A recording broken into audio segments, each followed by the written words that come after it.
Hello, listeners, and welcome to episode 3 of the Bachelors of Dice podcast, a podcast about Marvel Dice Masters, Avengers vs. X-Men, the brand new dice building game from WizKids.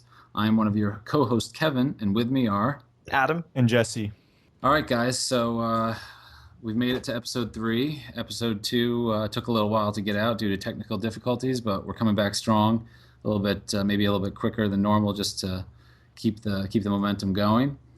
This week, we're going to be talking a lot more news, which, funny that just last week, Adam kind of predicted there would be no news, and here we are with several pieces of information to talk about. We're finally the best timing. Yeah, we're finally going to do some card reviews, which I know I've been pushing for a while, and then we'll talk more about another contest and some general podcast info and wrap-up. But I think before we even get started, the first question on everybody's mind is, Jesse, did your copy of Street Sharks come in yet from Amazon? Oh my god, I totally forgot about that. No, it hasn't. Oh, no. All right. I'm okay if it doesn't come for a little while. I probably won't watch it for quite some time, but It did have 40 episodes, so you got a lot of watching there. I know. And then the follow-up question I want to ask is to Jesse, based on a game that Adam and I played last night. What is the difference between Vibranium Shield and Invulnerability, the basic action card? Is this like a test? Not really. Just like, what's your impression? Like, what is the difference between those two cards? Okay, because I don't have any of my cards in front of me. So Sure. Invulnerability is the one where if you die, you come back, right? Correct. Mhm. In the And attack step. Yep. And Vibranium Shield is prevent damage. The one of a Oh, kind. sorry. is the Yeah, one I that should Kevin have used. specified which one it is. Yeah, I was talking about the one of a kind. I believe Okay, it's so common. So not the global. No. Well, it has a global, but I was talking more about the one of a kind, the card text. I have the card text in front of me, so I'll just quickly Yeah, read it to you. me. At the start of your attack step, choose an energy type. This turn, characters of that type take no damage. Yeah, I don't know. So the invulnerability only works when you die, right? Right. So I guess the difference would be if you're trying to trigger damage on guys' moves, like a Nova or a Hulk or something. Yeah, that makes sense. Unfortunately, I didn't build my team that well. And so I had this great theory about using all these masked characters and Vibranium Shield to get them to all attack at once and not take any damage. But then Adam brought he brought Invulnerability to the table, and I didn't even pay attention to it, thinking that it does essentially the same thing. Right. So he bought a couple Invulnerabilities for 2 cost each during the game, and I ended up buying a couple of Vibranium Shields during the game for 4 cost each. And he used it to a lot better effect than I did. So I had to wonder immediately, like, why did I make that decision? It's just it seems like something that I've even heard before, that those cards are just so similar. Yeah. I felt like I made a nice rookie mistake by playing it. And then one of the questions that I had during it says, this turn, characters of that type take no damage. Now, is that only Kevin's characters, or would it be my characters as well? So it just says choose a character type. Type. Choose an energy type. This turn, characters of that type take no damage. I'd say But it's also I'd say everybody's. everybody's? Because if it doesn't specify your characters of this type or your opponent's characters of this type, so yeah, I would assume it's everybody. We didn't play it that way, but I can, based on the card text, I don't disagree, other than the fact that it really doesn't seem to have a point if it's for everybody. Yeah, I played it so it didn't affect my characters, just that way that Kevin would have more of an advantage using it, because I had a lot of masked characters out anyways at that time, so... Right, like, why would you ever play that card? Why would you ever play that basic action, or not that basic action, the action die? If, I mean, I guess there's the possibility that your opponent doesn't have the same energy guys. Yeah. Well, you could gear your team towards one type so that all of your guys won't take the damage, and hopefully they only have 1 or 2 or maybe 0 of that type. Yeah. Well, I won't spoil the ending of the game, but obviously those factors kind of played played a little bit of a hand in it, and that video should be posting up to our YouTube site shortly. I'd probably be up before this, I'd assume. Oh, yeah, that's a good point. So, with that aside, I guess we can jump right into the news. And there has been some. We were worried about that there wouldn't be much, but WizKids always comes through, and they come through quickly. The first thing that came out was in the Origins program, Origins game convention coming up in a couple weeks, I guess, out in Columbus, Ohio.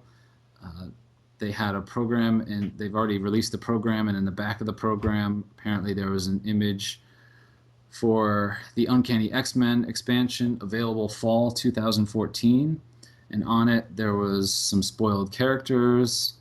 Unfortunately, only one that you could really read the full text for, but then the starter box cover seems to be there, and it seems to be the same image that we just discussed last week with the 15 different characters, which immediately I'm confused about if they're giving fewer dice per character, or how that's going to work, because it's the same card count, the same number of dice, same dice bags as the starter for Avengers versus X-Men. So we'll see what happens there. But the characters that got spoiled that we didn't know before were X-23, and I think the rest were already in the image. But Mr. Sinister looks like he's going to be a Bolt character. Oh, X-23 is a Fist. Marvel Girl is a Bolt, and she's part of the X-Men faction. Mr. Sinister is, of course, a villain. Falcon is a Fist character. He is unaffiliated. And Quicksilver is a Bolt, and he is with the X-Men, which, Adam, you had an opinion on? I want him to be part of the Brotherhood, so we'd have more villains. Okay. But I guess being an X-Men at this point of the continuity for the comic books makes sense. I was just hoping that you'd have the Brotherhood. Sure. So what do you guys have the image pulled up? What does Quicksilver's card say? It says, when fielded, Quicksilver deals 1 damage to each opposing sidekick. Okay, so he's kind of the same as the Captain America, Cheaper. but cheaper. Yeah. Yeah, his level 1 dice looks to be 0-2-1. Level 2 is 1-3-2, and level 3 is 1-4, maybe a 3. I can't really see too well under Magneto's finger. Okay, so yeah, that should be interesting. Yeah, he's a cheaper Captain America, but of course Captain America comes with the benefit of gaining life back, I believe. Oh, I was just gonna say it's kind of in between the Force Beam, which costs 3, and Captain America, which I think costs 5. Right. What were you gonna say? Oh, so, and then obviously he's the big counter to Gabi, which is, I guess, needed. A lot of people want that, so straight counter. Yeah. So unfortunately we won't be seeing that for a little while until I guess early September was the last known due date. Oh, it was the 3rd. But you've seen some sites have it available for pre-order already, correct? Yep, I pre-ordered it for Canada in, I think it was maplemart.com, which also today they put up Dungeons & Dragons Dice Masters for pre-order. Really?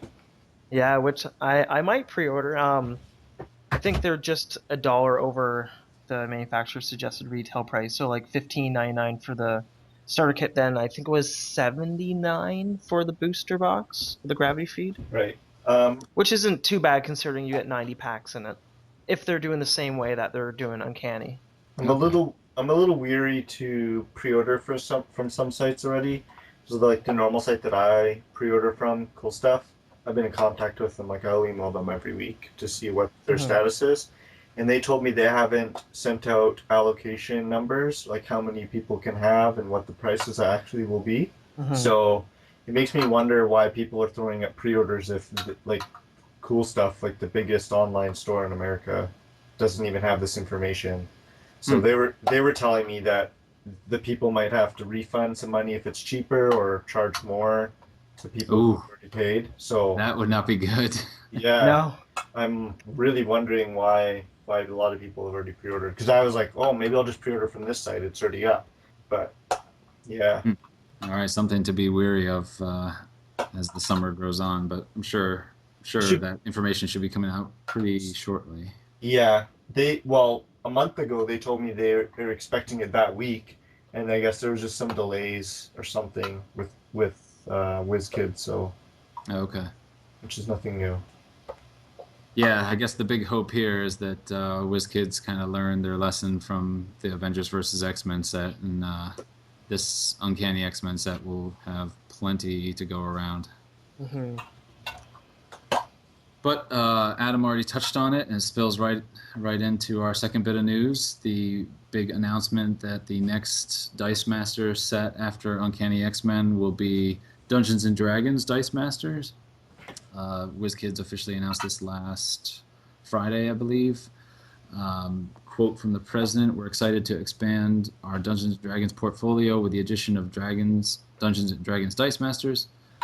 Goes on to talk about where players collect and assemble their party of adventure dice and battle and head-to-head gameplay. Blah blah blah. You can expect to see some of the most recognizable monsters and characters such as kobolds, beholders, mind flayers, dragons, drow, and many more," said Justin Ziran, president of WizKids Games. So I honestly, well, I'm sure somebody predicted it, but I didn't even think about this. But with their announcement of the Attack Wing Dungeons and Dragons, this really makes a lot of sense that they would put out a Dungeons and Dragons Dice Master product. Yeah, from what I read online, that it was an anniversary for Dungeons and Dragons. I don't know what year, but I think someone said 30th. But that It's got to seems, be more than that.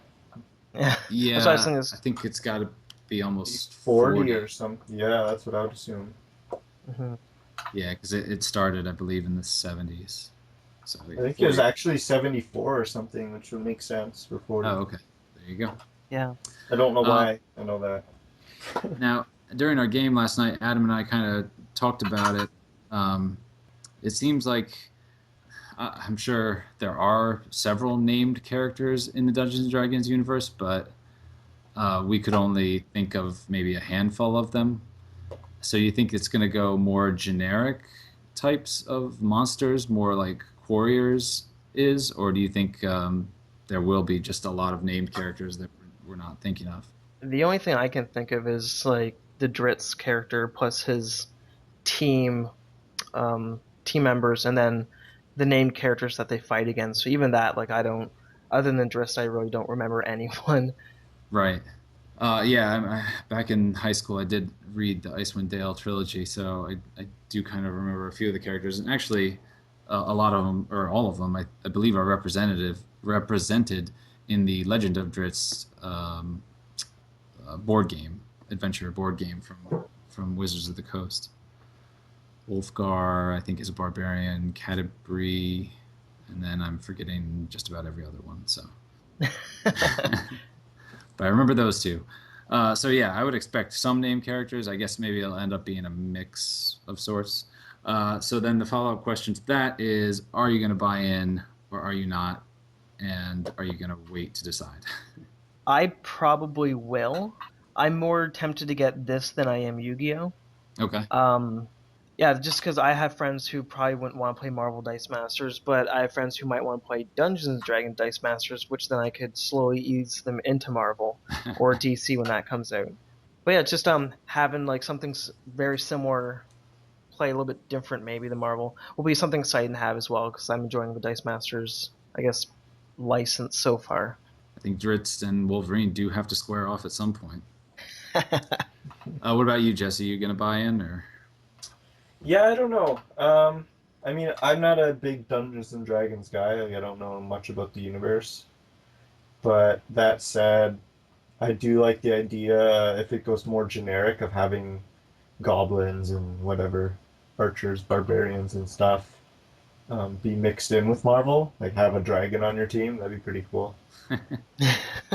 So yeah, I don't know. I probably won't buy like a grab feed to start, but I might pick up a few boosters and a starter. I'll buy a starter for sure. Yeah, I think that's where I've come around to as well. as much as I think I'll be happy just having the Avengers versus X-Men and then definitely the Uncanny X-Men expansions, I don't think I could ignore the Dungeons and Dragons set. So I'll probably at least get the starter, and if it's coming out around the holiday time, then I'm sure it'll be easy enough to throw on my on Santa's list or something and see if I can get a couple stocking stuffers out of it. Right. But something else was mentioned, which I don't think was in the announcement. Maybe it was in a tweet. Something about Adam. You said something about the ecosystem for the game was different.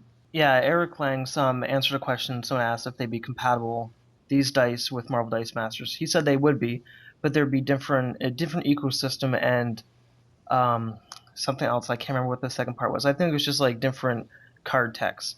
The ecosystem, the way I interpreted that, was just the sidekick dice. So the method that you pay, so you wouldn't have probably a mask or a shield. You might have like a dagger, or they might have like a barbarian looking shield. That's the way I took it in, but he could be meaning something totally different. Okay. Yeah, if they're not compatible, I might stay totally away. But I don't foresee. I'd assume they'd keep with their energy types because they're pretty generic. Like I think they could go right into Dungeons and Dragons. Yeah, I mean, I guess each energy type would be like your class. You could have the dagger, or you could have a dagger be like the rogue class or whatever, and lightning bolt be a wizard spellcaster. Yeah. Certainly, a shield be a defender. Yeah, I agree. I think a lot of this stuff could line up pretty easily.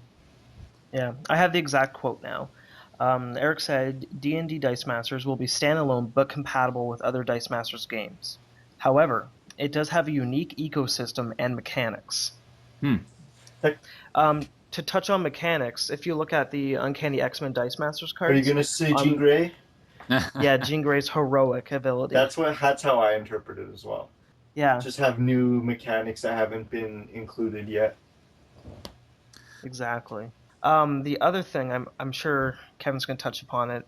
In the announcements for Dungeons & Dragons Dice Masters, they do make mention of a storage box. Oh yeah. I forgot about that. No, thanks for mentioning it. It said products will include starter sets, booster packs, playmats, and a storage box, which immediately my reaction was, what? Yeah. So we were talking about this last night as well, and my theory is that they will come out with this storage box for Dungeons and Dragons Dice Masters, and then eventually come out with a Marvel one as well. But they might want to get people to buy the storage box first before coming out with the Marvel one. Yeah, that bums me out so much. Like I want to think, oh, I'll buy like 2 or 3 of those, but I want to same here. I want to hold out for like a Marvel one or something. Or maybe they will come out at the same time. I'd just be surprised if they did it that way. Yeah, I'm just hoping it just says Dice Masters on it. That'd be nice, just generic. But yeah. Who knows that'd be what cool they too. do. I didn't even think about that. Mm-hmm. It could just be a generic Dice Master instead of game specific. So yeah, that was exciting news. I think a lot of people on Board Game Geek were pretty excited about that. People that aren't necessarily excited about the Marvel universe, they're finding more people to bring into the brand, and then you got a lot of people, I'm sure, that'll like us, that'll end up buying both. What I'm wondering is, wasn't the Yu-Gi-Oh announced for December? I don't know. Fall, I think. Oh, was that ever official, or was it? I thought it was in the slides. Yeah, I thought it was slotted for 4th quarter or something like that. Which, I guess, and then I read somewhere after the D&D release announcement that it was pushed back or not pushed back, but it was announced that it would be in like January or 1st quarter of next year, which I don't know if that's for sure or not, or if that was from WizKids, but that I haven't seen anything about Yu-Gi-Oh since the slideshow like a couple months ago. Yeah, I'm just pulling up the slides right now, and have them in front of me. I'm just trying to find the right one now. It's exciting podcasting right now. Okay, so they said we can edit this out. Yeah. The bullet point was, we have announced Yu-Gi-Oh! And DC Injustice that will be on the same platform. and that's it. Then it must have been later. I think it was in one of their like WizKids announcement postings where they announce all their like updates and what's being released. But I don't know. Maybe I'm totally off. But I Now thought it was this year. the DC Injustice though isn't Dice Masters. It's like a dice building game, right? Yeah, it could be like the Lord of the Rings dice building game they released, but I don't know, because they did But it mention it in the presentation for Marvel. I assume that's going to be this style. originally I had thought that it was going to be more like the Lord of the Rings one because there hadn't been too much proof for a while that it was going to be Dice Masters. But in that, I can't even remember what their names are. I watched some other guy's podcast. Forgive me for not remembering who they were, but Eric Lang was in it, and they were asking about it, and he said it'll be fully compatible with Marvel. Okay. Injustice Gods Among Us dice building game from WizKids. Is that what It it's currently named? is currently has a page on on Board Game Geek, and yeah, definitely WizKids has the cover art on it. Yeah, But it is same. It is Mike Elliott and Eric Lang. but it's just not called Dice Masters. Yeah, No. differs from that of Elliott and Lang's Couriers and the Lord of the Rings dice building game. How it differs will be revealed closer to the game's publication date. That the poster image where it says Injustice Gods Among Us, that was posted August 4th last year. So Oh wow. that picture's super old Okay. now. Good to know. Okay, so that was the two big pieces of news that were pretty exciting and probably enough to talk about. But then they decided to one-up everybody and finally release the FAQ. To much fanfare, or really to just not much fanfare at all. And it was like, oh yeah, by the way, there's a FAQ up on the. Yeah, they really didn't announce it in any way. Yeah. No, they just added a tab on their one website. Yeah. And it looks like somebody got their cousin to make it, and it does. It's just in like a Word document. Yeah. Throw some card images up here, slide them over there, crop this image, bam, done. You want to ask them, did you pay somebody to do this? Can you get your money back? When I had asked them about like us doing some of that, and they said, "Oh no, we're working on this. We're gonna have one made." I was like, "Oh okay." So they probably want to do it in house, and it'll be all nice, but nope. Yeah, I didn't even think about that, but yeah, compared to other FAQs that I've seen, this one is pretty bare bones. Which, I mean, you're happy that they finally released one, but at the same time, you're like, what took so long? I know, right? Like two guys could have got together and just did that in one night. Now I'm gonna feel bad if they did get somebody to do this outside the company. Because I have harsh words, but like you look at it and you're just like, eh. It is what it is. I mean, it took a long time, and this is what we got. I mean, it answers most of the questions, but it's not flashy. So do we actually take the time to go through it, or just, I mean, we don't have to necessarily read every single letter that they've written, but kind of go through each question, quick overview? Yeah, just hit the bullets. Okay. Yeah. Yeah, the first one was just please explain draw dice card effects, which I didn't know there were that many questions about. Basic action cards with draw dice effects such as gearing up or gambit ace in the hole. Basically, what they are trying to say is that you can use them in the attack step. Is that what they said in that? It's mainly that you couldn't re-roll. That's what I took from it. Is you roll it and you can't re-roll because it's past your re-roll phase or your re-roll step. But in that sentence, this is what confused me. Doesn't it say? I don't have it up. That you can use it in the attack step or the main step. Well, it says since both the main step and attack step happen after the roll and re-roll, dice rolled using gearing up basic action card cannot be re-rolled. So no, I think you are correct. Because I didn't think you could use action dice in the attack step. They could only be used in the main step. No, you can use them in the attack step. It has to be after blockers are assigned, I believe. Yeah, because it's after attackers and after blockers have been assigned, then that's where you have the chance. If you're an attacker or it's your turn, you can use action dice, but the other person can't. And then you can also use globals. So the defender cannot use action dice? No. Yeah, defender wouldn't have action dice. Yeah. Yeah, that's why I was And confused. you wouldn't be able to save your action dice to use on your next. Yeah, because they get block. washed at the end of your Yeah. turn. Now, I mean, I guess the better question is why would you save them for the attack step? Well, why would you save gearing up for the attack step? I guess if you had a global that you wanted some energy for or something. Or you had like a power bolt or something you're hoping to draw, or I don't know. A take cover would make sense for saving it for your defending if you were not attacking, but since you can't, then it doesn't matter. Because that one you get extra defense. Or maybe with the Spider-Man that needs the two fists and you pull out the two fists that you need or something. But you could do that prior to, right? True. Mm-hmm. Right. Because everything's already knowledge for everybody. It's not like you're hiding the chance that you might draw them. Yeah. Surprise, I might randomly draw the things I need. Yeah, so it seems like the first one is just you can't reroll, which I think they put a lot more text than they really needed to for that. Yeah. All right. Adam, you want to take the next one? Sure. Second one was please explain target character must attack effects. Target character must attack effects such as global abilities on Mr. Fantastic, Brilliant Scientist, and Phoenix Miss Psych. I'm going to quickly read this. Can be paid with their respective energy during the main step of your opponent's turn to force a single target character die to attack this turn. So this is more or less saying you can't assign attackers after attackers and blockers have been assigned.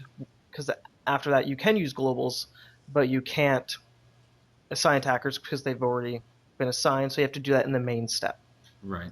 Meaning that if it was Kevin's turn attacking and I was defending, and he's like, I'm not going to attack, I can't say, no, you have to attack, because at that point, his turn's over and it's now my turn. If that makes sense. Yeah, It's I mean, I actually, think they could have worded it better. Target character must assign to attack, I guess, to make it even yeah. clearer. That And then they go on saying that you can use the ability, it just doesn't do anything. right.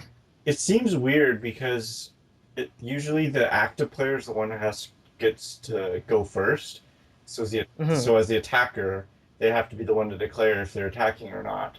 So it seems weird that in that instance the defender or the person who isn't the active player has to be the one to say, no, you have to attack with this guy, and then they can say, okay, I'll attack with these guys too.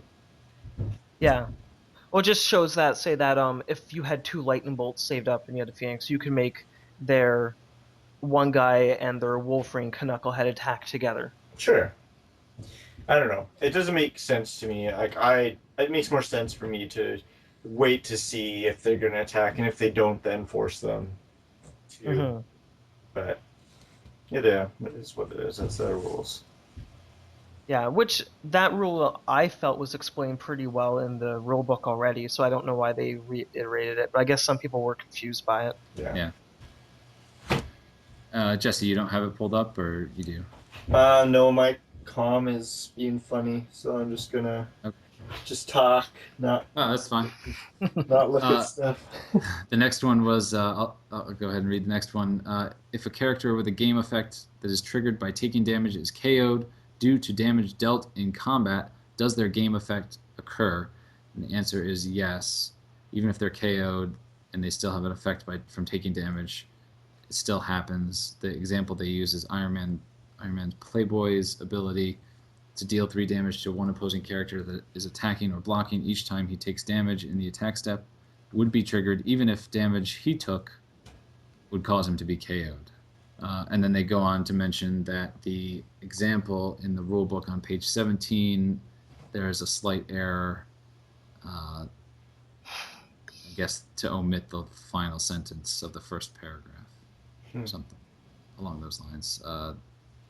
Which I haven't read that example in a little while, so I don't know exactly what the confusion was, but I guess what they didn't answer here was whether or not if Iron Man was blocking and got this triggered, could he KO somebody that wasn't being blocked and prevent them from doing damage? Mm-hmm. I Yeah. thought that was the kind of bigger question about Iron Man and this specific ability, than whether or not he could still trigger while being KO'd. I know some people said that character damage resolves first, and then after that you do Ability damage. mastermind damage, or like your actual health damage after that. Okay. Which I don't know if that's correct. I looked in the rulebook and I couldn't really find, but I think it's just how people were taking the information. Yeah, and it sounds the way I've seen the arguments laid, that sounds correct. I just wish they would have put something in here in this FAQ about when damage occurs for characters and when damage occurs to the players. Mm-hmm. So yeah, that was that one. Adam, you want to take the next one? Sure. The question is, if a character with a game effect that is triggered by taking damage is KO'd by a game effect that KOs the character, does their game effect occur? And the answer was no. That's confusing. It says the KO characters are not considered to be damage dealt to the character. Did I just read that wrong? No, you read it right, but man, when you read it, I was like, wow, that's an interestingly crafted sentence. Okay, I'm going to read this again. No, effects that KO characters are not considered to be damage dealt to the character. You're not if you KO a character outright, you're not dealing him damage. You're just KOing him. Yeah. Yeah. That's really what it boils down to. Yeah. Yeah. But yeah, man, that was a head scratcher for me when I read it. I was like, first I was like, is that the same as the first example? Like, what are they trying to say here?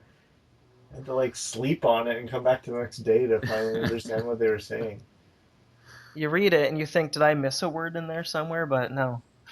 Okay, so yeah, if you KO a character, it's automatic KO, not doing damage, then their effect doesn't occur, which is good. That's a good thing to know. Yeah. All right, next one. Please explain game effects that occur when a character is engaged in combat. If a character has a game effect that is triggered when the character is engaged with another character, then that character must actively be in combat, either as attacker or blocker, which makes sense, with the opposing character when the game effect is supposed to occur. If the character is removed from combat before their game effect would trigger, that character's effect will not occur. And the example they give is a Black Widow natural has a card effect of, at the end of the attack step, spin each character engaged with Black Widow down 1 level. If Black Widow natural would be KO'd due to damage taken in the assigned damage step, then she is no longer actively engaged with an opposing character, so her game effect would not occur. I can't imagine how many times she'll survive combat. Yeah. Which I guess we can save for the card reviews, but man, does this card already look like garbage to me. So yes, if your guy dies in the combat, then their effect will not occur. So yeah, so engaged is if they don't get KO'd. So if she KOs somebody, does it still occur? If she's not engaged with them, then there's nothing to spin down. Okay. I guess the only thing I could see is maybe if she's like double blocking or triple blocking somebody. Yeah. Mm-hmm. And they don't assign the damage to her to KO her, then she'll spin them down 1 level. Well, sometimes someone might attack with a guy with low attack value, and you just block his damage with someone with high defense, and either of you guys die. That happens. Yeah. Yeah, I guess it depends on what level she is, but yeah, I guess there are some situations where this could occur. But this isn't Black Widow I'm talking about. Like that, I agree. That Black Widow stinks. All right, Adam, go for it. All right. Question. Please explain when fielded effects. When fielded effects trigger at the time that a player moves that character into the field zone. In most instances, this occurs when a player pays a character's fielding cost and moves the character from the reserve pool to their field zone. As an example, Hawkeye Longbow's ability allows him to deal his attack value to a target opposing character when he is fielded. Scroll down. Some game effects will allow characters to be fielded in a more non-traditional fashion, such as Gambit. Oh my god, man. Gambit, the dive out block. Oh my god, that's a good joke for us. Yeah. If a character would be fielded from Gambit's ability, Read it then any again. no any when fielded effects on those characters would trigger. Which this is actually something we asked each other, and we decided that that is not how we would play it. Is it? Oh, I'm confused. So Fielded. with Gambit, if you roll a character, like you get to pull the 2 dice out of your bag and roll them. You get to field them for free if it's a face. So even though you don't have to pay them, they automatically get fielded, and it would automatically trigger their effects. Right. I thought it was another situation where you were pulling something from the used pile. Yeah, that might be it too. Okay. But yeah, no, since his card says field characters rolled, then he's basically saying you get to field them. I think it was oh no, I can't remember whose it was, but It was Human Torch, I think okay, it and was. it basically said like move them to the field zone or something along those lines. Yeah, I'm just gonna pull it up really quickly. Yeah, I can't remember the specific one that we were discussing, but I'm gonna look through my cards furiously. Yeah, it says when Human Torch is active, each time you field a character, you may use pile. If you roll a character side, place that in your reserve pool. No, I don't think that was it. It was It was somebody that copied. No, not copied. It was another Gambit. I guess the main part of this is if it says if it's a when fielded and it's a free, then any character would be fielded from Gambit. Anyway, yeah.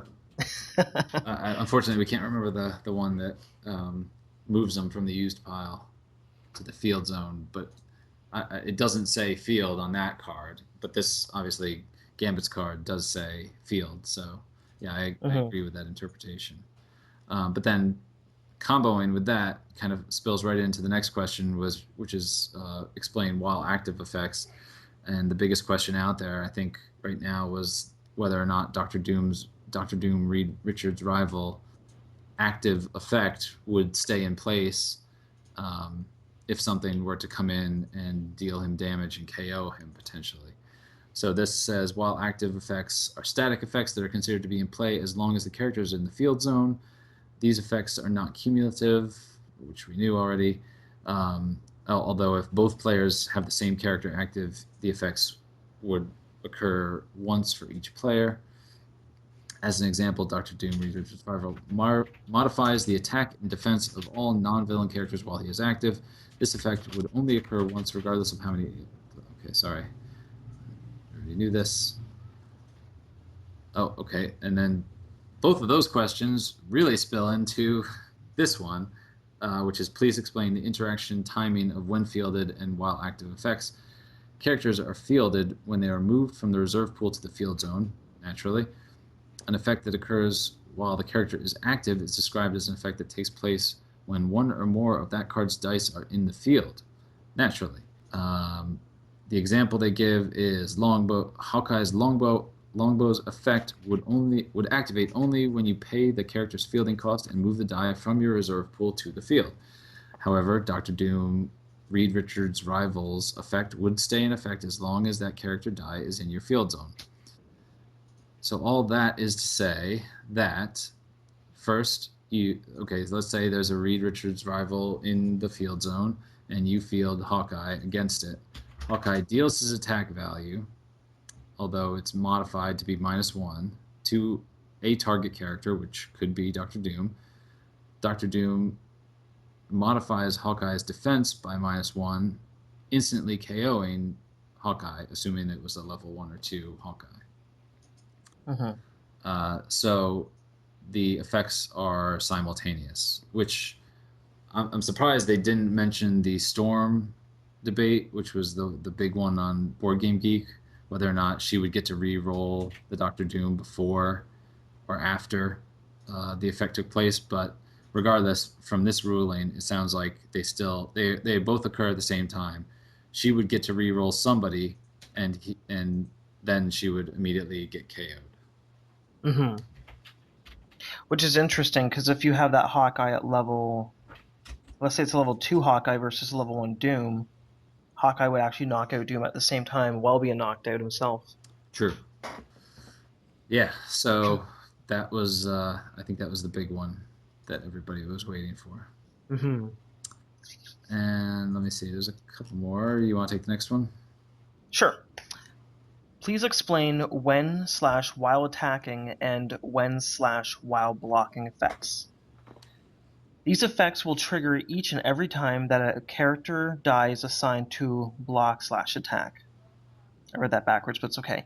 Even if you assign multiple dice of the same character to block attack. As an example of a when attacking effect, Punisher McRook allows a player to knock out one target opposing character when he is assigned to attack. If a player assigns multiple Punisher McRooks to attack, this effect would trigger for each Punisher assigned to attack. That makes sense. Which, yeah, that's the way I would have played it. As an example of when blocking effect, Beast Mutate 666 allows you to draw a die and place it in your prep area when he blocks. If a player has multiple Beast Mutate 666s in the field and blocks with more than one during an attack, that player will be able to draw a die for each Beast 666 that is assigned to block, which is also how we were playing it as well. Yes. Yeah, one thing I think I misplayed about this card, though, is that it doesn't matter if he dies or not. You kind of actually want him to survive just so he can keep blocking. Mm-hmm. Whereas the genetic expert one, you kind of want to die, because I think his effect really only takes place if he gets KO'd. The damage and healing? Yeah. Yeah. All right. Wow, there's actually a lot more questions than I thought for some reason. I don't know if I just kind of skimmed through it or what, but... Oh my god, yeah, there is. Yeah, the next one. Just taking a while on each one of them. Yeah. What happens to a captured die if the capturing die is captured, re-rolled, or otherwise changed such that the power is no longer available? On page 21 of the rulebook under capturing, controlling, and copying, once the capturing ends, place the die wherever it came from. If the capturing die is somehow changed through re-rolling and is removed from the field, its ability is no longer in play, so the captured die would be returned to where you captured it from. I think that makes sense. I'm trying to think. I guess if you captured a die and then you attacked against Storm, and Storm got to re-roll that die, then the capturing effect. They're basically saying the capturing effect would end if you didn't roll a character face, and it would go back to wherever you got it from. That sounds about right. Yeah. But then would it go back? Go back to where it came from as the energy? Like, let's say I captured one of your characters, and then I attacked you with Storm. You made it re-roll to energy. I give it back to you where it should be as energy, or back to where I captured it from as whatever it was before. I think whatever it was before. Okay. Because if my Storm was going to re-roll my own die, then Yeah, it just says if the ability is no longer in play, the captured die would be returned to where you captured it from, but it doesn't say to return it to its captured state, or pre-captured state. So that's kind of weird. Well, mm-hmm. I would think it would return to its pre-captured state, but yeah, it's kind of like yeah, I don't know, that's a weird one. Yeah. The next question is what Rodney already posted a video form of with Nightcrawler. Yeah. So we can just skip that one. True. We're already aware of that. We already know. Yes. Next question, though, is can you use a 2 generic energy die to both field characters and purchase die in the same turn? To field 2 characters who each cost 1 field. Yeah, I think this was already explained pretty well in the rulebook as well, that you can break it up as much as you like. You just can't use it for a certain type of energy. Yeah, and you can't save it as well. You have to use them both at the exact same time. Yeah. So yeah, you can spend it on whatever you want. You don't have to use it at the exact same time, as long as you make note that there's 1 energy left, but you'd have to use it before the end of your main step, because then you can't use it to trigger any globals or anything like that. Which basically still is using it at the same time. It's not like you're I don't know. I think it'd be the exact same. Yeah. Anyway. Agreed. Okay, and then on to the next one. If a card effect is triggered multiple times by the same game effect, does the card effect happen multiple times as a result? The answer is no, just once. For example, let's look at Force Beam and Hulk Jade Giant. Uh, and then the example they give is somebody uses Force Beam to damage everybody. Hulk also, because he's taking damage, triggers his ability. Basically, if something would deal damage to you, to one of your characters and your opponent at the same time, Hulk would not trigger 2 times. It's just triggers once.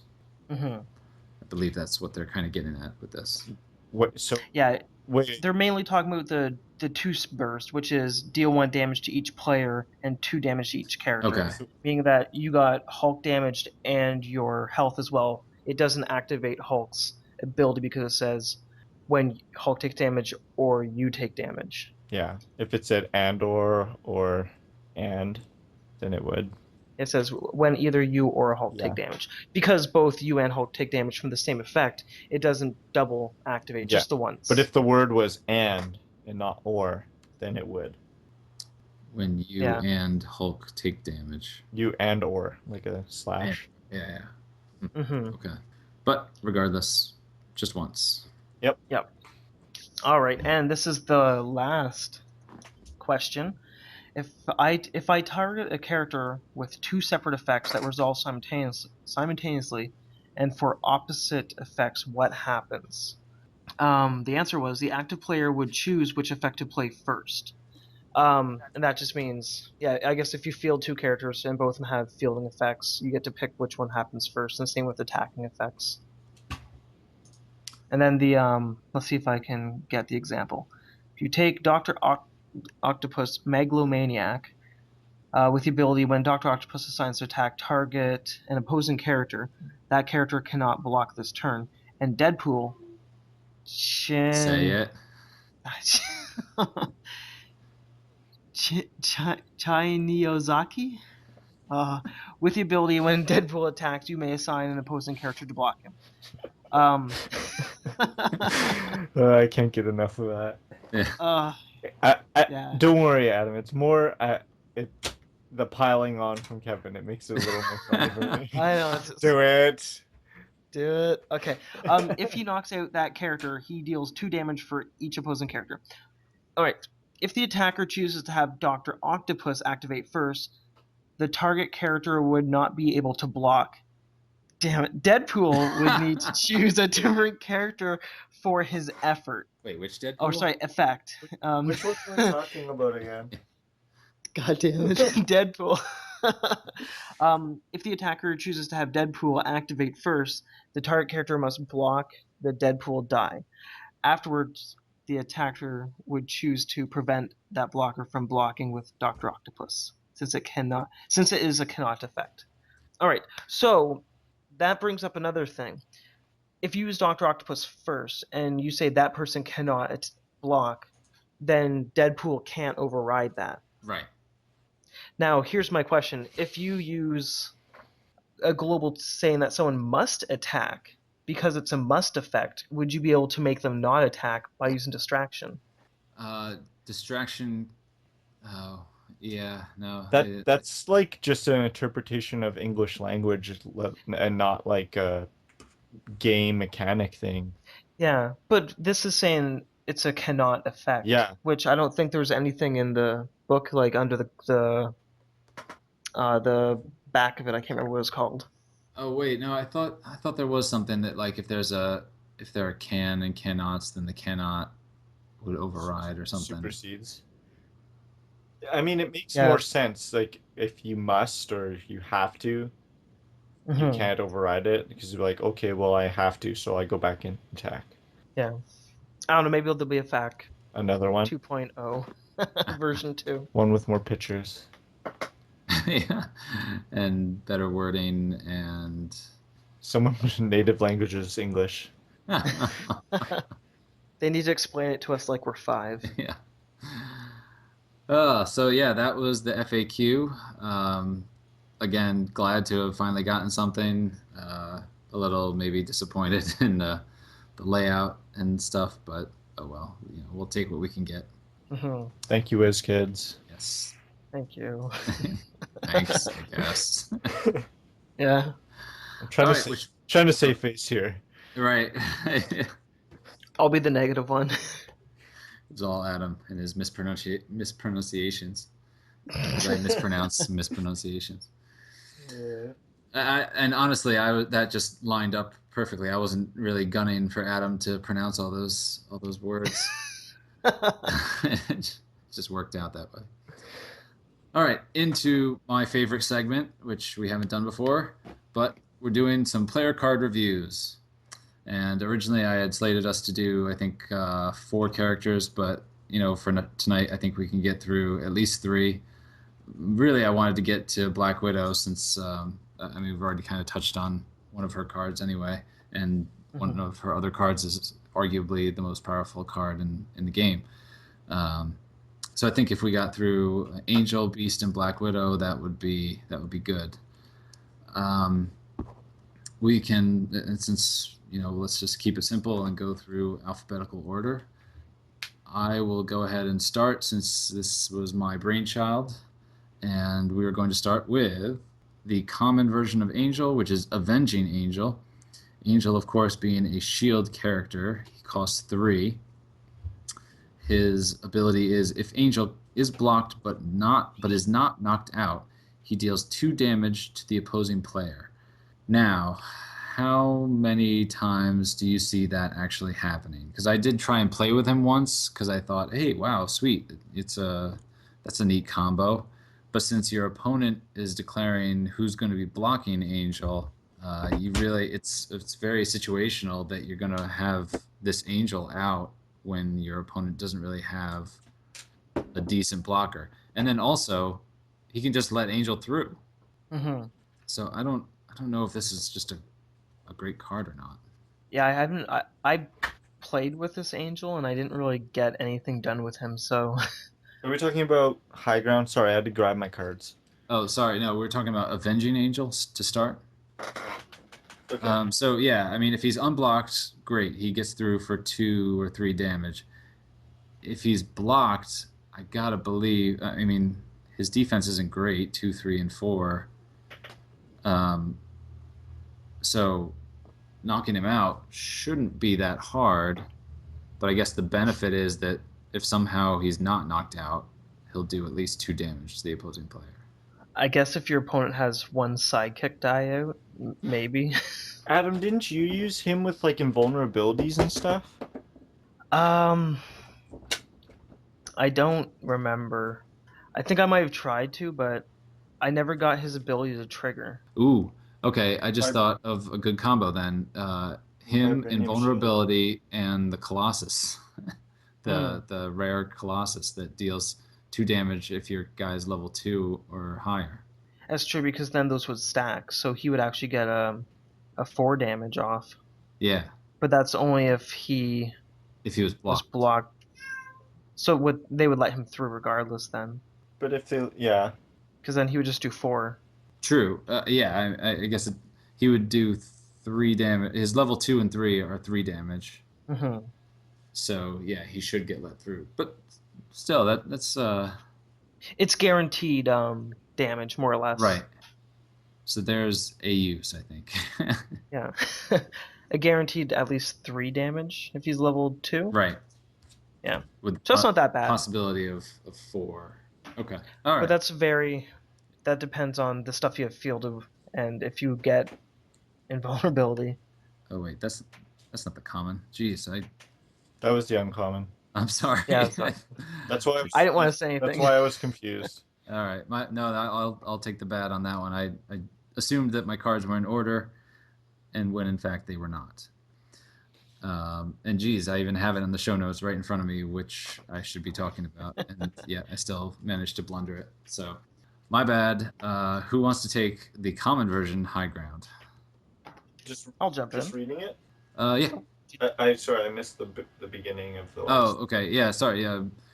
Yeah. Read it, and then you can start off the discussion talking about your general impressions and go from there. Okay, Adam. For high ground, Yep. high ground, it costs 3 shield, and the card text is Angel cannot be blocked by a character with a lower level. This is one that I actually love, but it's still situational, hoping that your opponent either has sidekick dice or level ones or just character lower than your angel. Because if you roll a level 1 angel, then high ground is really pointless for the ability. It's almost like an even worse Ghost Rider. Hmm. Yeah, I mean, in that case, it's free to the consolation prizes is free to field. Hmm. Um, but yeah, then This then I is guess he becomes a chump blocker, really. If you this is one that we played. I played against you in our first game, where I think I did attack with him, and you were just like, "I'll block with this person who's the same level," and I was just like, "No." I yeah, I found it useful with Black Widow's super rare. Um, if you attack with them together, usually you're seeing guys spin down, so that Ah, that's so true. that he can go and attack in. that's good thinking. Hmm. Okay, yeah, that's a good combo.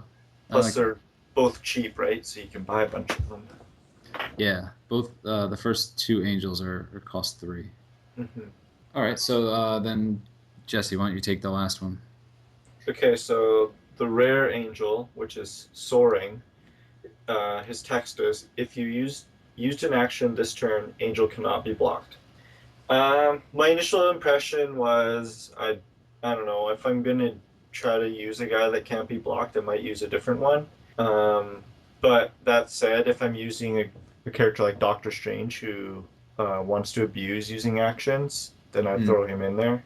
But other than that, I don't see him fitting into many teams unless if you're heavily action oriented or because he Yeah, I doesn't. mean, the good news is he's cheap. All of these are max 4 also. It'd be nice if you could field like an extra one of these or something. Sure. I mean, if it was an X-Men faction, which I have no idea why he isn't, Oh, yeah, I didn't even notice that. then then I would say okay, maybe I'd be more. I Hmm. would probably throw him in like an X-Men heavy team, but the fact that he isn't makes him less useful to me. I almost like that one just because if you do bring 4 of him, he is super cheap to buy, and if you keep him fielded for a good attack turn and you happen to roll an action die, then right away you got 4 angels if you have them fielded that can attack and can't be blocked. So they're basically like a Wolverine almost. But it is if you get that action die out there, and depending on what level, how much damage they're going to do. Yeah, I don't know. I just find for 2, I might as well just use the Black Widow super rare. Hmm. And if I'm going to use Black Widow super rare, I'm not going to use this angel. I'd use the soaring. I mean the other one, Hmm. high ground. But if you were You, to combo him with one of the better action dice, um, either one that spins up your guys or one that just gives your guys bonus bonus attack. hmm. Yeah, I mean, even like it would be really awesome if he had a team affiliation, because then you could really abuse teamwork with him. Yeah. Oh yeah. But that's Inner just Rage. Inner Rage basic action card. 2 of your target characters get +1 attack, +1 defense, and if you get a burst, it's an additional +1/+1. I'll have to try it out. That way I can say yay or nay either way. Yeah. Because I haven't really played that much with Angel. Yeah, I haven't either, and yeah, I guess now that I'm looking at it, I'd like to try it. I'm trying to think. I guess of the 3, I would probably say the common high ground is the better, and then soaring, and then probably avenging angel last. I would agree. I don't have his rare, so I won't be able to use it. Mm-hmm. Wah, wah. All right. So yeah, angel, he's all right, but not great. I think that's the overall impression. Hmm. All right. So then we can move on to beast. Beast was a starter deck character. So he had 3 versions with that, and then there was an uncommon as well. The number 1 card of the entire card set, I guess, the Avengers versus X-Men card set, was Beast Big Boy Blue. All of beasts are masked characters. They are all X-Men affiliation. All 3 versions that came with the starter box are max 4, whereas the last one is max 5. But the big boy blue version is he gets +1 attack, +1 defense when he blocks until the end of the turn. And on burst, he gets +2 attack, +2 defense instead. And I am going to already say that this is probably the worst beast. I agree. Sorry, which one did you not like? Big Boy Blue? Yeah. Yeah. I mean, compared to the other ones, this one is just, I don't see why you would play it unless you want to keep Beast alive a little bit longer. Yeah, it just seems like almost like a permanent block or someone that you just want to be there all the time, but even then he could still get knocked out. It doesn't bring much to the table in the way of effects of what he can do. Yeah, I mean, I guess when he blocks, he'll always be at least a 4 defense, possibly 5. Mm-hmm. Yeah, I don't know. Pass. It's just, and it's not to say that that's bad. It's just compared to the other ones, just don't see its usefulness. Yeah. All right, so somebody take the next one, genetic expert. You want to go, Adam? Sure. Genetic expert. If Beast is blocked, If Beast is knocked out while blocking, you gain 1 life, and the burst is your opponent also takes 2 damage. And this is one that Kevin used on me, which I think it's super effective, especially for building up your health and then just knocking down your opponent, especially when they're using Black Widow Serena. Yeah, I think of all the counters to Serena, this one's probably the best. Just because you want to spin down to level Right. 1 in order to and then die, and Serena will Mm-hmm. always kill this beast. So then it makes your opponent kind of have to pick and choose when they attack with her. Yeah, I really like this one. I actually might even say I like it more than Mutate 666. I agree. So yeah, I mean, obviously there's probably a lot more effective uses of it, but yeah, I think that's the one that kind of jumps out at everybody, since everybody seems to be running Serena nowadays. Mm-hmm. But go ahead, Jesse, and talk about Mutate 666. Sure. So, Mutate 666, his text is, when Beast blocks, draw 1 dice and place it in your prep area. But then he also has a single burst, which is instead you get to draw 2 dice and you can choose to place 1 in your prep area and the other one in your use pile.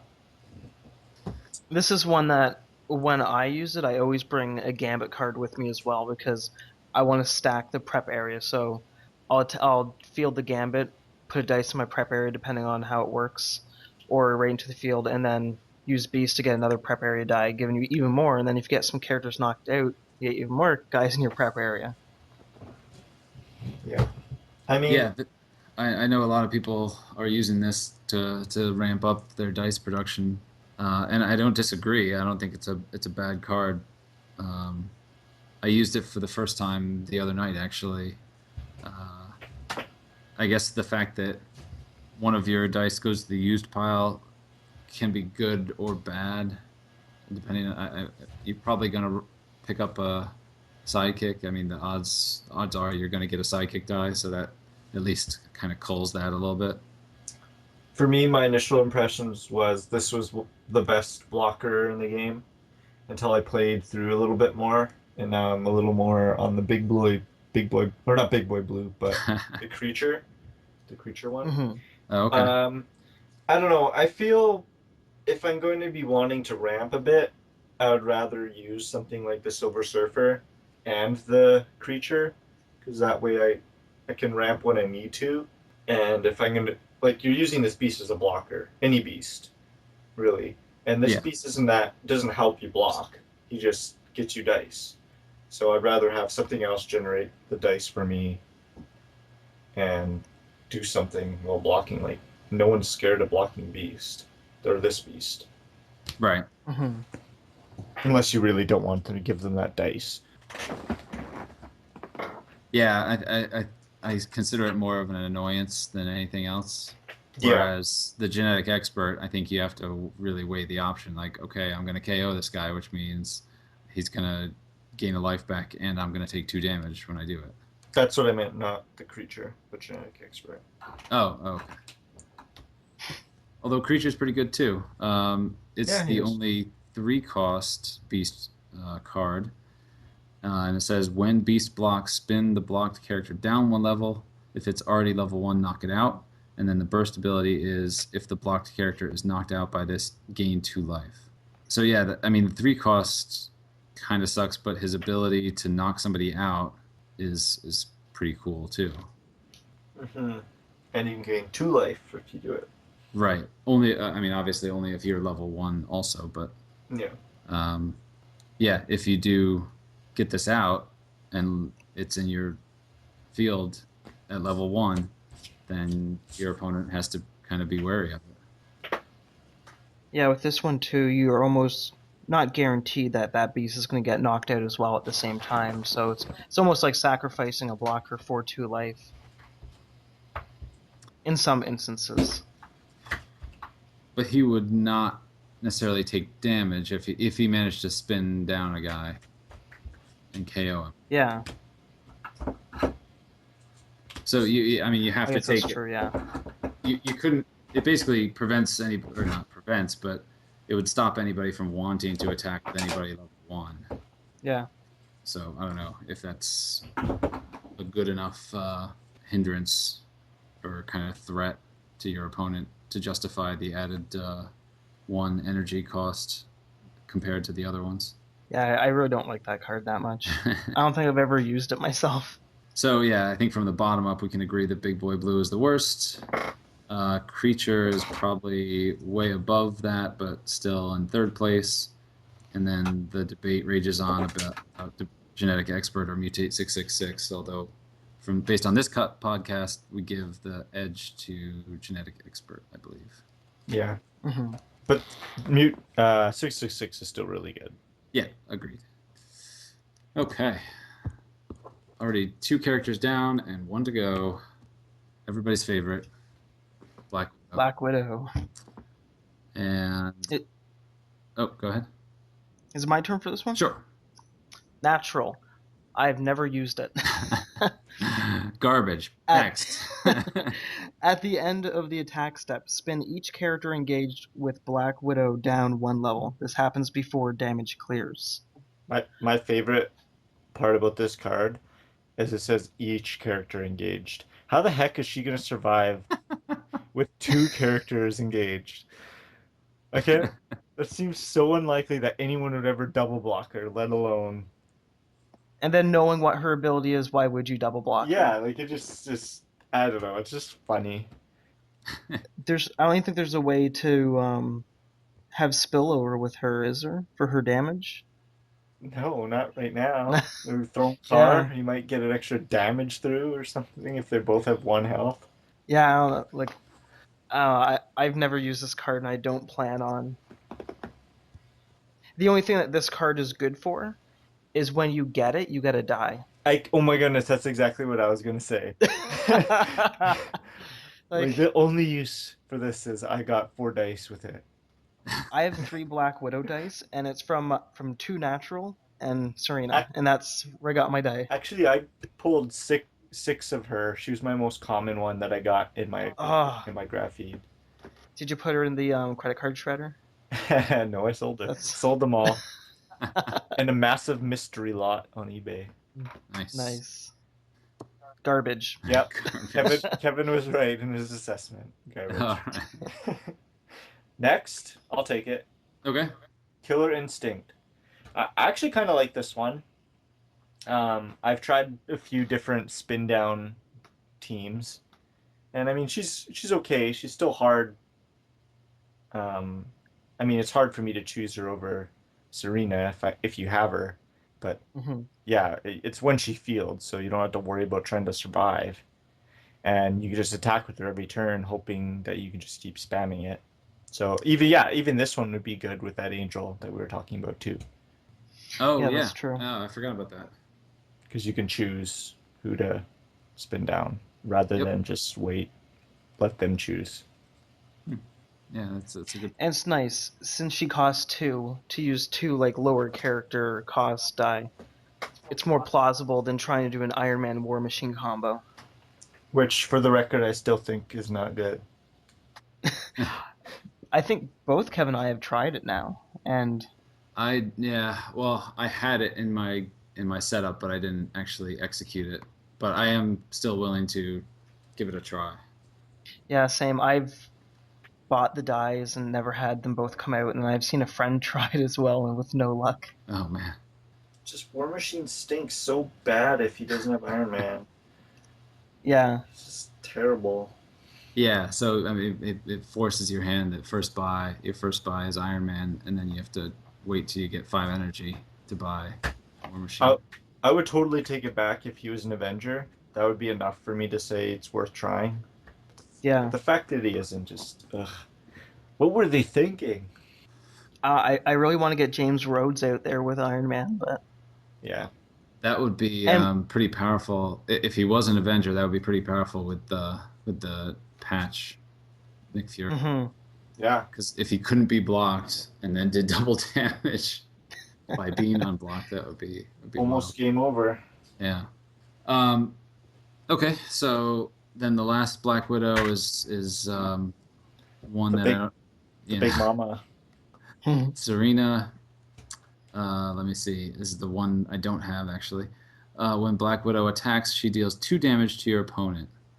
Your opponent can prevent this by spinning one of his or her characters down 1 level.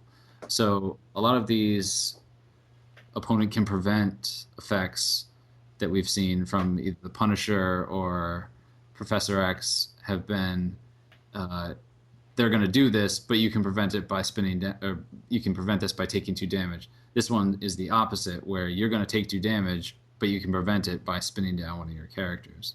Mhm. Um, Insanely cheap at a cost of 2. And also, all of her cards are max 4 dice, which isn't surprising either. Well, I guess I'm a little surprised that they didn't change Reduced it those to numbers. 3. Yeah, change those numbers around much at all.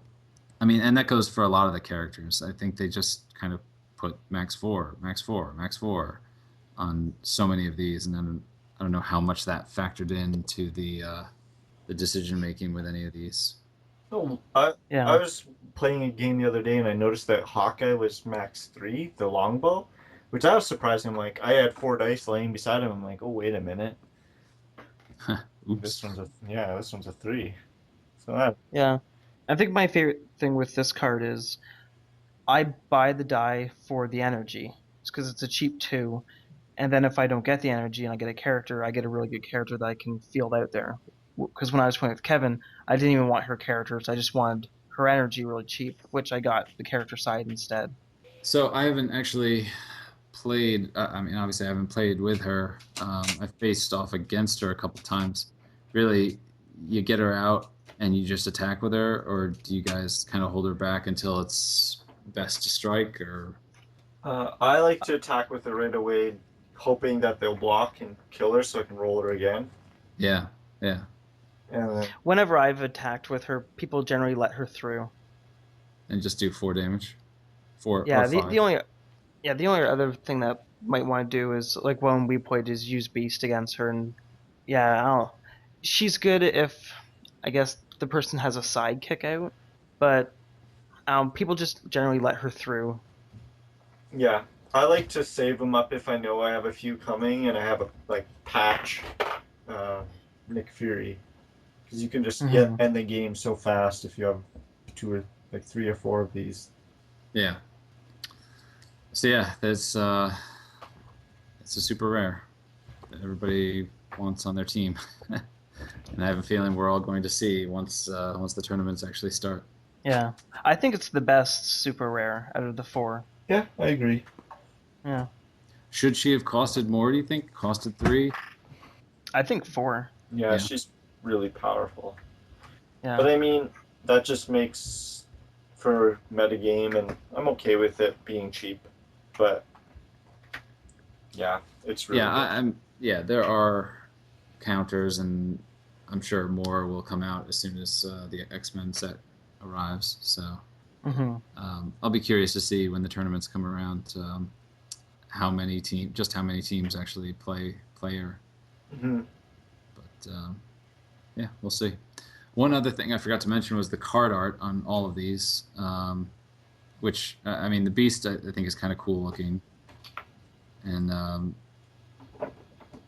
you know, Black Widow. Well, I'm not going to say anything because I don't want to sound like a pervert.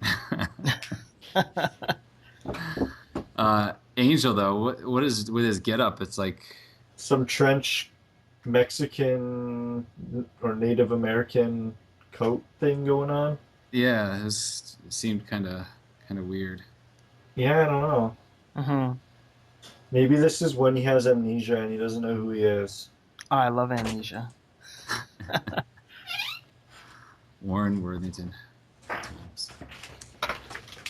All right. So yeah, that was some player card reviews, and I think that went pretty well. So hopefully, Yeah. do some more of those in the future. One of the things about the character art, before we get off Sure. topic, I know a lot of people have been asking for Dice Masters to take on what Legendary did with all the later cards having different character art for each card, because this is the same art per card, but I don't think it would really matter in the long run. But I think people like to look at different artwork for different cards. Yeah, and I'd be surprised if they did it. What the hell was that? Sorry, that's my phone. That I was gonna say, it sounds like a vibrating phone. It sounded like a foghorn. It was just right by the mic, and it was on the other side of the pop filter. Okay. uh, Yeah. So I'd be surprised if they did it, just because then they're paying that much more for the artwork. yeah. And this game is such a low price point that I don't know if they necessarily want to afford that. Well, I It's mean, true. they're just using stock pictures right now, straight from the comics.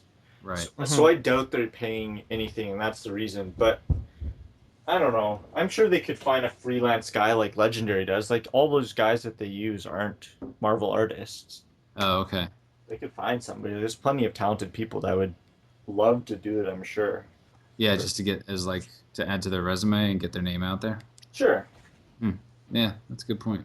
Wonder wonder what the decision making process was there, other than cost. Yeah. Mm-hmm. All right. So now we can jump into the contest. The current contest is actually still going on. I'm not sure when this will post, but the current contest will close Friday, June 6th at midnight. So if you're hearing this before then, you still have a chance to get in on the episode 2 contest. But since I don't know when this will post, I'll go ahead and ask the episode 3 contest question, which again will be a booster pack, just a random booster pack from a random store. Eligibility is the same. Anybody from around the world can participate, but anybody outside of North America will probably not get something in the mail directly from me. Question I'll ask this week is, at the time of our last recording, episode 2, 2 of us had seen X-Men Days of Future Past, 1 of us had not. Which person had not seen it? So it should not. You have a 1 in 3 chance, even if you didn't listen. And this contest will close on June 13th, Friday, June 13th at midnight, Eastern Time Zone, America. Still the same time zone in Canada. Yep. All right. So to kind of close out, I guess we can talk about some other things and some generic podcast info.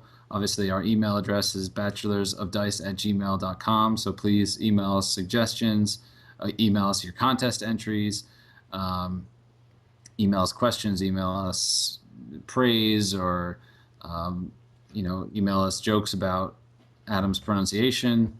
Whatever you want to email us about, we'll take it. We love getting feedback. Our website is thebachelorsofdice.wordpress.com, which is really just a host for the feed of the podcast, but also has links to everything that we talk about generally. And then our YouTube page is Critical Hits Entertainment, or you can just search for Bachelors of Dice, right? Yep. And we're getting our podcasts up on that, as well as the new Versus episodes where we have live games, either via Skype or live in-person games. Which I need to get on that. Yeah. Yeah, Adam and my games have been going probably a little bit too long. So, yeah, we need Jesse to come in and shorten up the time frame. Kick some. They need to go under an hour. Yeah. I need to come in and lose really quick. Is that what you're saying? No, I think it would be the opposite.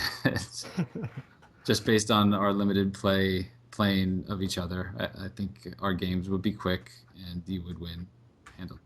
It is possible, but I lost a game to my friend the other day, Uh-oh. and he only had basically starter stuff, and he kicked my can, and I was so like, Oh, no. I was like rolling out Serena's like no one's business, and he still murdered me. So Wow. anyone can win. I think that's what it came down to. Is it rolls really make a difference. Mhm. Yeah, actually, and that first game that I won against Adam, it was really his lack of being able to roll Colossus, I think 4 times, that ended up winning me the game. And my gambits. They Yeah, didn't help at all either. yes. Uh, so um, there's an app you want to talk about, right, Adam? Yeah, there's an app I'm using on my tablet, which is called Prep Area. It's made for Android tablets. I don't know if there's one available for the iOS, but basically, it's actually pretty cool. I'm gonna tap it so I can talk about it. Right now, it has the collection, I guess, menu where you can click on Avengers vs. X-Men, and you can click on the name of the character and actually add how many dice you own for that character and check off all the cards that you have. And it also has a team builder built into it, which is what I used today when I was reading the character information off the cards for us. Oh, okay. So yeah, it's really cool. I think it's $1, which is super cheap. It's already had one update which added the team builder, and I know the person who is making it's going to be adding more. So it's actually really, really cool, and I really highly recommend it. It doesn't have card art, which I know a lot of people probably don't like that, but in reality, it's just a picture that you don't get to see. And there is some information missing so far, like it doesn't tell you what the max is for the dice, and there was something else missing, which I can't remember at this Does time. it have the dice faces? No, it doesn't have that either. Okay.